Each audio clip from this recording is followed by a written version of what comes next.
Friends, ఈ చీర చూడండి ఎలా ఉందో. చాలా మంచి కలర్ కదా. మనం గోల్డ్ కొనుక్కున్నప్పుడు మనకు ఒక పేపర్లో కట్టిస్తారు కదా, ఆ పేపర్ కలర్ అనమాట. మంచి రాణి పింకు. దీనికి ఇచ్చిన డిజైన్ కూడా ప్యూర్ గోల్డ్ ఫినిషింగ్ అనమాట. Pure gold finishing. ఎంత షైనింగ్గా ఎంత బాగుంటుందో, చాలా బాగుంటుంది ఇది. Pure gold finishing. అలాగే ఇది ఈ నెమలి ఉంది కదా, నెమలి కనిపిస్తుందా మీకు? ఇదిగోండి నెమలి. ఒకటేమో నెమలి, నెమలి కాదు హంస. హంస ఒకటేమో హంస, ఒకటేమో ఏనుగు. ఏనుగు, ఈ హంస పక్కనే ఏనుగు ఉంటుంది, కనిపిస్తుంది కదా.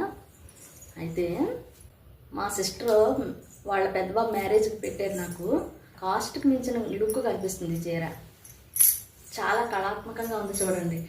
నాకు చాలా ఇష్టమైన చీర, మంచి కలర్. ఈ ఇష్టం కాబట్టి ఏం చేశానంటే ఈ చీరని బీరువాలో దాచేసానండి. ఇదిగోండి పళ్ళు.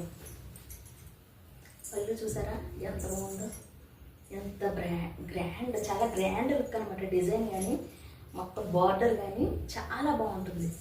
శారీ చూడండి, దూరం నుంచి చూపిస్తాను శారీ. ఫ్రెండ్స్, ఇలా ఉంటుంది చీర. చాలా మంచి మంచి కలర్ అనమాట, మంచి కలర్. ఇలా చాలా అందమైన కలర్, చాలా నిండైన రంగు. ఈ చీరని ఇష్టం పేరుతో బీరువాలో దాచేసి శుభ్రంగా ఒక 3-4 సార్లు కట్టుంటాను అంతే. కొన్ని గంటల టైం, అది కూడా ఒక రోజులో ఒక 3-4 గంటలు కట్టుకున్నట్టు. అలాగా మొత్తం కలిపితే 24 అవర్స్ కూడా నేను ఈ చీరను కట్టలేదు. కట్టకుండా ఇలా బీరువాలో పెట్టి పాడు చేశాను. పాడు చేసేసి ఇప్పుడు బాధపడితే మాత్రం ప్రయోజనం ఉంది. ఈ వీడియో ఎందుకు చేస్తున్నానంటే మీరు ఇలాంటి పనులు చేయొద్దని. మొత్తం నేను మొన్న ఒకసారి చీర తీసి చూసేసరికి ఫాల్ దగ్గర కొయ్యి పట్టేసింది అంటాం కదా, అలా చిరిగిపోయినట్టుంది. నేను చూసుకుని ఇదేంటి నా పట్టీ కానీ పట్టేసిందా, అయ్యో చీర చిరిగిపోయింది ఏంటి అని బాధపడుతున్నాను.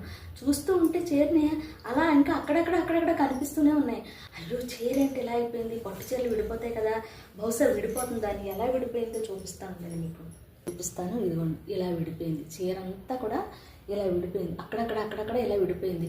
ఇప్పుడు కూడా జస్ట్ ఇలా అంటే ఇలా వచ్చేస్తుంది. పోయినా సరే చీర మీద ఉన్న మమకారం చంపుకోలేక ఉతికేసాను.